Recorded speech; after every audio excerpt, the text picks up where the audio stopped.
They didn't just hurt you, they walked away like you didn't matter. Now, they look like they're winning, smiling, posting, living their best life. But here's what they don't know. Life doesn't settle its debts in public. And right now, karma is already speaking to them in a language no one else can hear. Have you ever looked at someone who hurt you and thought they got away with it? They lied, they betrayed.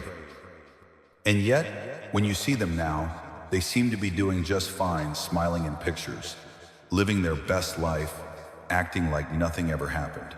It's tempting to believe they've won. But here's the truth. Life doesn't settle its debts in public. It collects in silence.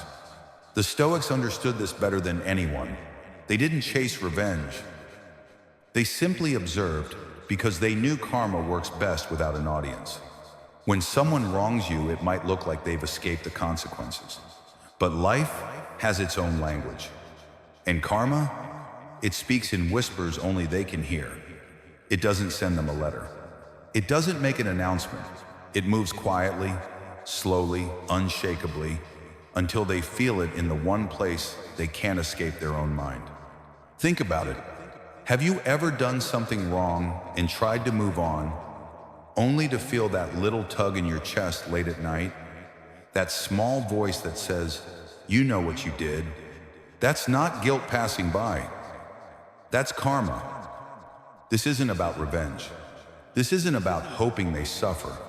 It's about truth, and truth doesn't need to raise its voice.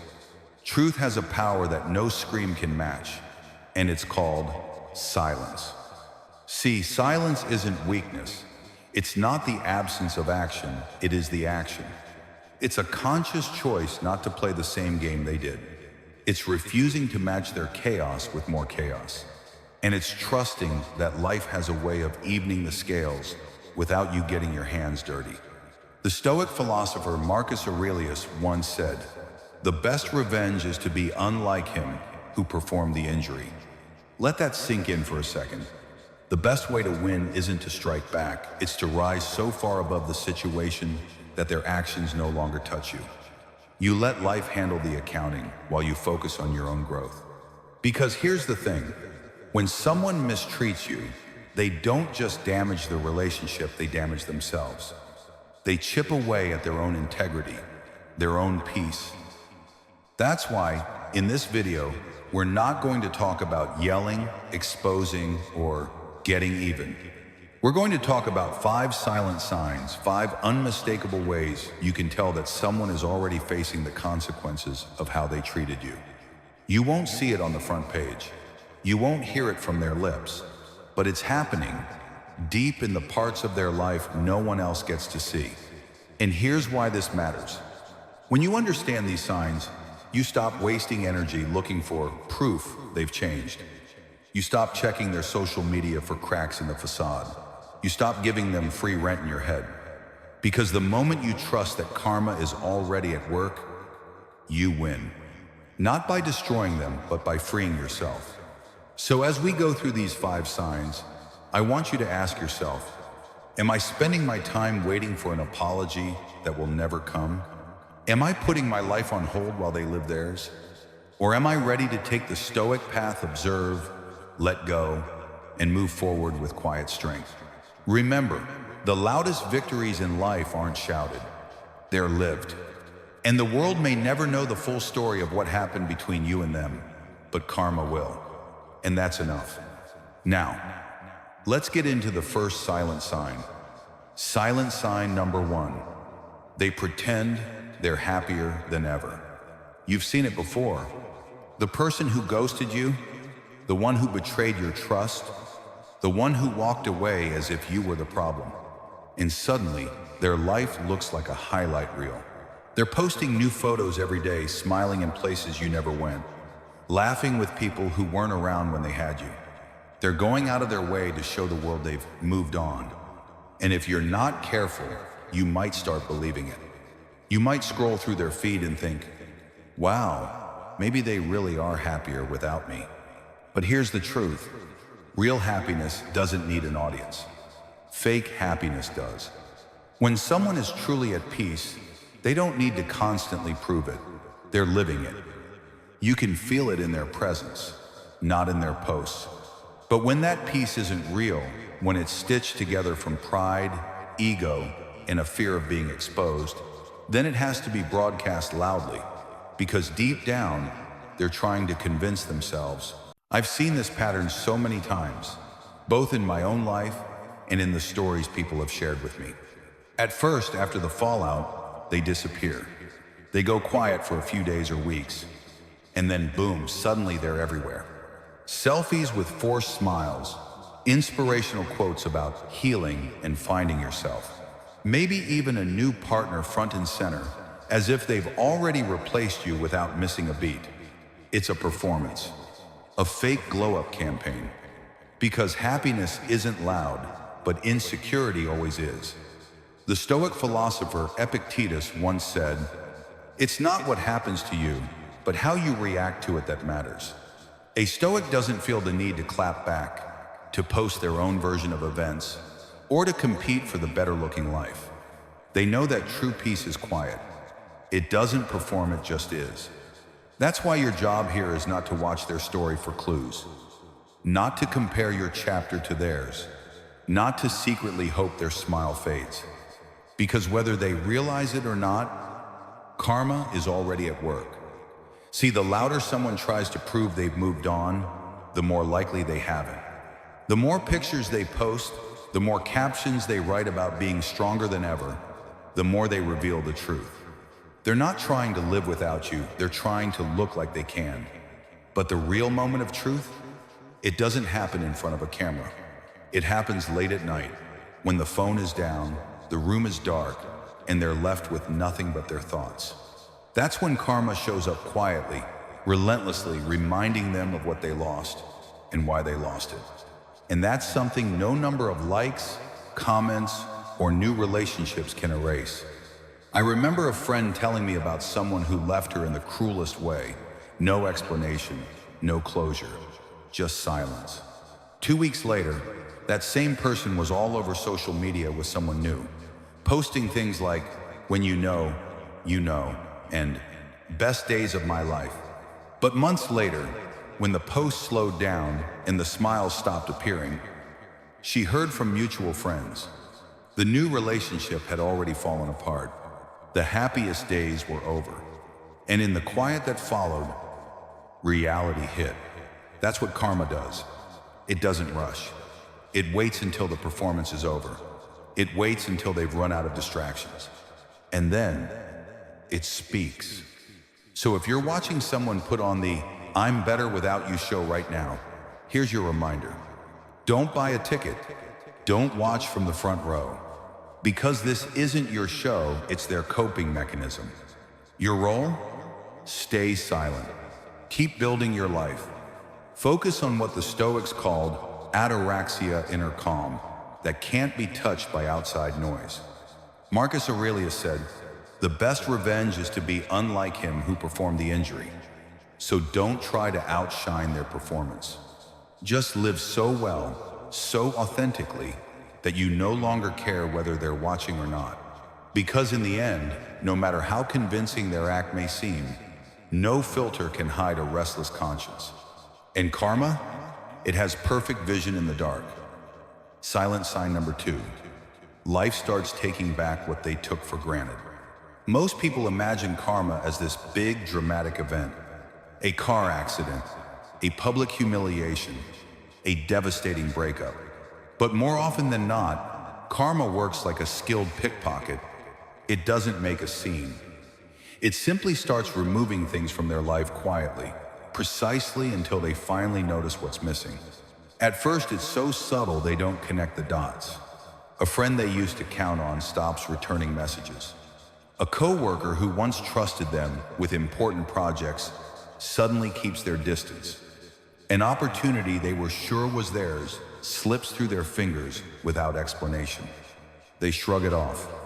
That's just life, bad luck, coincidence. But the pattern continues, and continues, and continues. And one day, they look around and realize they're standing in the ruins of what used to be a life filled with support, trust, and genuine connection. And here's the part they'll never admit. They didn't just lose things. They lost them the same way they lost you, by treating what was real like it was replaceable. I've seen this play out in people who once mocked the very qualities they needed most. They told you you were too emotional when you were simply caring. They rolled their eyes at your patience, at your late-night conversations, at the way you stayed when they were at their worst. They acted like your presence was a given, not a gift. So you stopped giving, not out of revenge, but because you finally realized you were pouring into someone who never poured back. And you walked away. At first they felt free, untouched, like losing you was a small price for their so-called freedom. But slowly the silence began to echo. The people they turned to didn't understand them the way you did. The ones they trusted turned out to be just like them: selfish, dismissive, transactional. And here's where karma's precision comes in. It doesn't just take anything. It takes the exact kind of support, patience, and love they once took for granted, and leaves them surrounded by people who only give them a fraction of what they lost. Marcus Aurelius once said, "Waste no more time arguing about what a good man should be. Be one." When someone mistreats a good person, they're not just betraying you, they're betraying the better version of themselves they could have been with you in their life.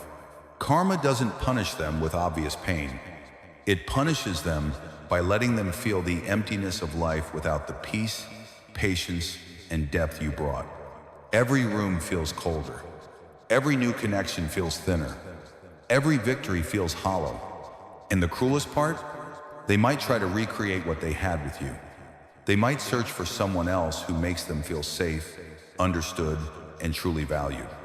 But they'll fail not because those people don't exist, but because the version of themselves who could receive that kind of love is gone.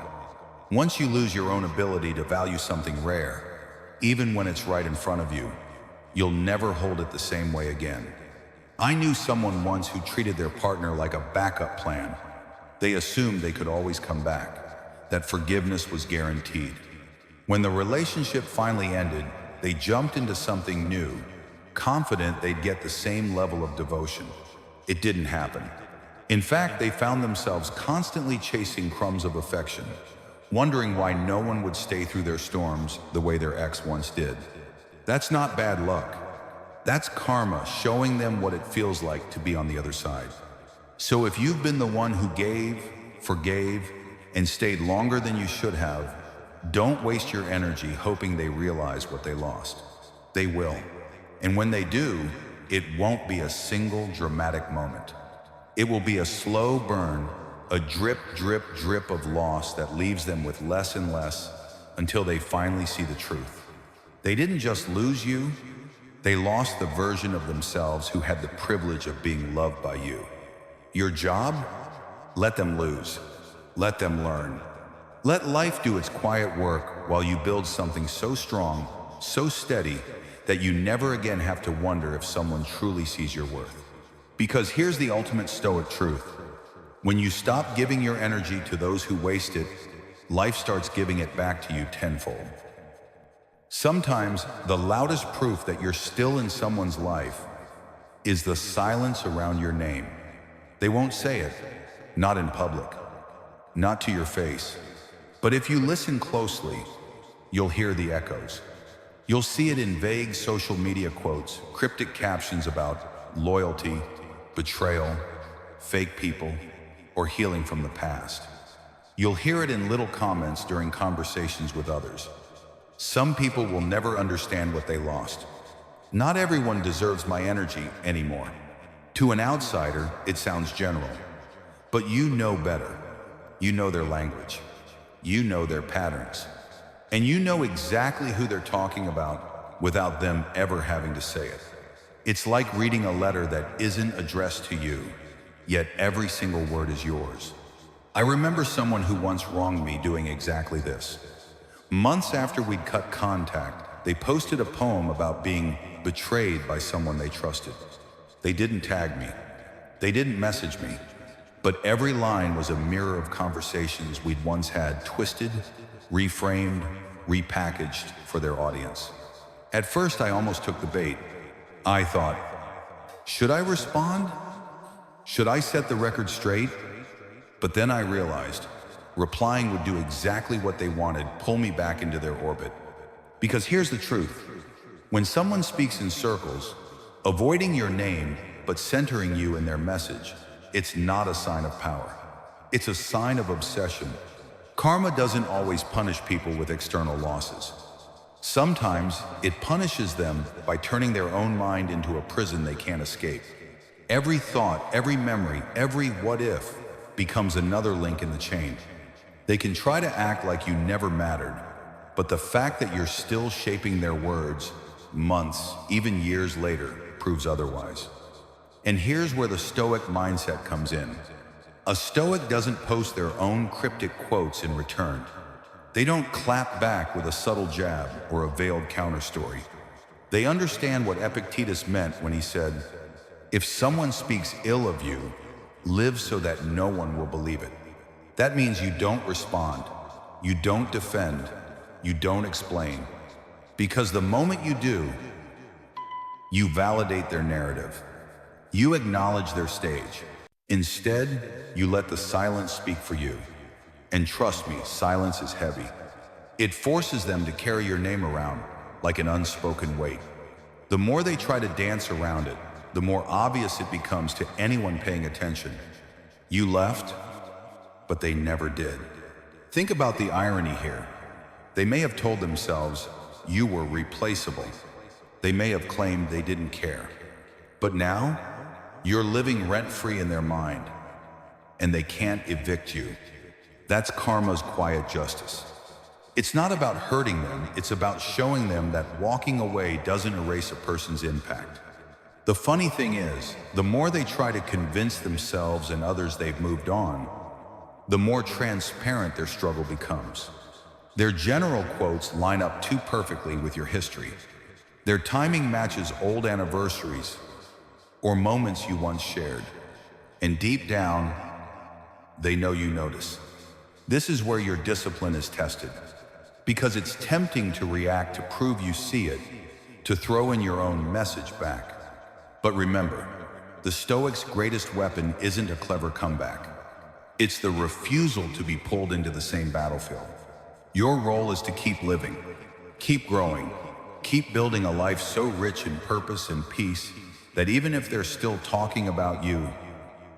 Marcus Aurelius reminded us, the best revenge is to be unlike him who performed the injury. So let them talk. Let them drop half-truths. Let them rewrite the story in their mind. Because every time they bring you up directly or indirectly, they're showing the world one simple truth. They left you, but they never truly left you behind.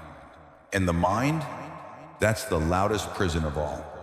Silent sign number 4. They stop trusting others and themselves. On the surface, it looks like they've just become more selective.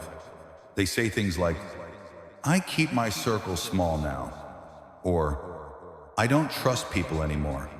Everyone's fake these days." It sounds like wisdom. It even sounds like growth. But if you look closer, it's not boundaries. It's fear. Not the kind of fear that protects you. The kind of fear that isolates you.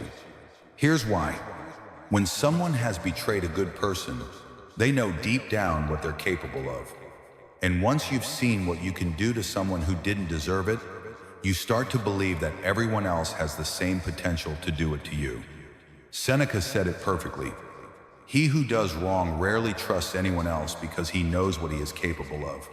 So now, they read between every line. They analyze every pause in a conversation. They scan people's actions, looking for signs of betrayal before trust even has a chance to grow. And it doesn't stop there. They don't just stop trusting others, they start doubting themselves. It's a quiet erosion that eats away at their inner peace.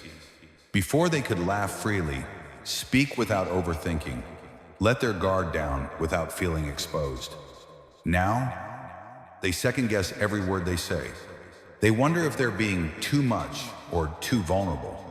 They fear the same shadows they once cast on others. I've seen it firsthand. A man who cheated on his partner later became obsessed with the idea that his new partner was cheating on him, checking their phone, questioning every late reply, unable to believe in loyalty. It wasn't because his new partner had given him a reason to doubt. It was because he had been the reason someone else doubted before. That's karma's most intimate punishment. It doesn't just take away your peace, it makes you the one guarding the prison door of your own mind. The Stoics taught that your inner peace is directly tied to your conscience. If your actions don't align with your values, you will lose yourself before you lose anyone else. And that's exactly what happens here. They can't trust others because they can't trust themselves. And when you can't trust yourself, every good thing that comes into your life feels temporary, like it's only a matter of time before it's gone. This is where the spiral begins. They keep people at arm's length. They reject love before love can reject them. They sabotage relationships just to avoid being surprised by betrayal. All the while they tell themselves it's protection, but it's not. It's paranoia in disguise. And here's the important part for you. You cannot fix this for them. It is not your job to prove to them that not everyone is the same. It is not your role to rebuild the trust they broke in themselves. You gave them your truth. They responded with betrayal.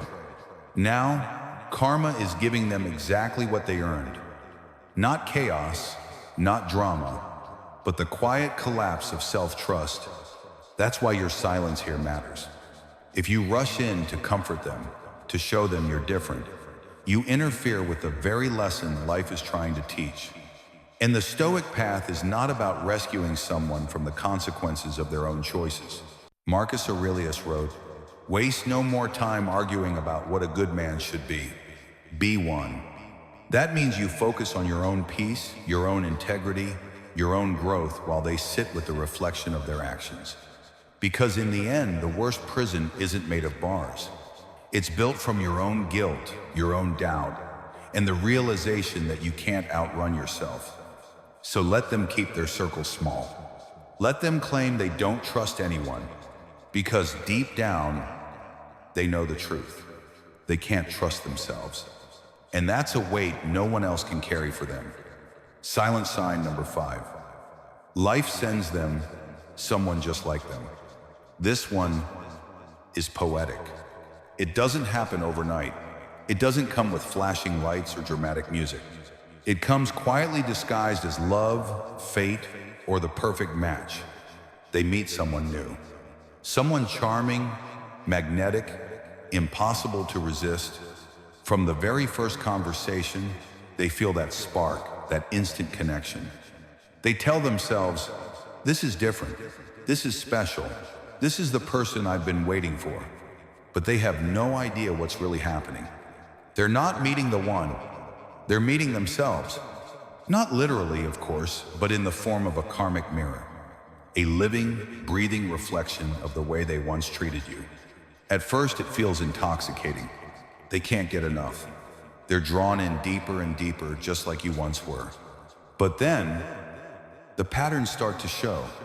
The texts they send don't get answered right away.